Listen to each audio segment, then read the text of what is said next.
Questore, dopo i fatti avvenuti a Parigi, sabato il Comitato per l'Ordine e la Sicurezza Pubblica, quali le misure in più che si adotteranno a Padova?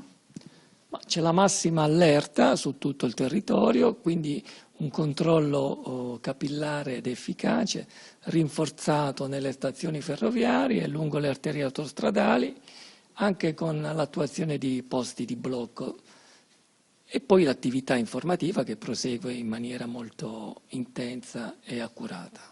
Certamente è una realtà con la quale dovremo continuare a confrontarci, perché l'emergenza terrorismo è un'emergenza che non di breve termine e quindi è una esigenza che dobbiamo tenere costantemente presente nella predisposizione dei nostri servizi. Padova è tra le 4 città italiane, oltre a Roma, che verranno rinforzate in occasione del Giubileo per gli eventi collegati.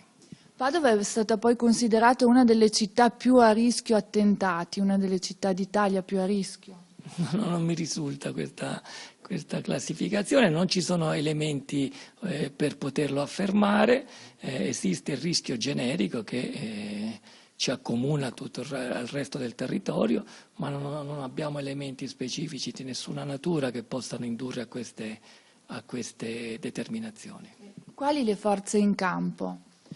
La Polizia di Stato nella provincia di Padova dispone di oltre 1300 uomini, quindi una dotazione organica direi piuttosto importante, alla quale si affianca quella delle altre forze di polizia, l'Arma dei Carabinieri, la Guardia di Finanza, il Corpo Forestale dello Stato, la Polizia Locale, quindi un impianto complessivo di sicurezza di tutto rispetto sul quale facciamo grande affidamento. Un messaggio di rassicurazione, di tranquillità, evitando allarmismi inutili, ma al tempo stesso richiamando anche l'attenzione di tutti i nostri concittadini per una vigilanza attenta del territorio, una vigilanza partecipata, quindi il cittadino sul quale noi contiamo anche per segnalazioni di situazioni comunque sospette che siamo pronti a verificare.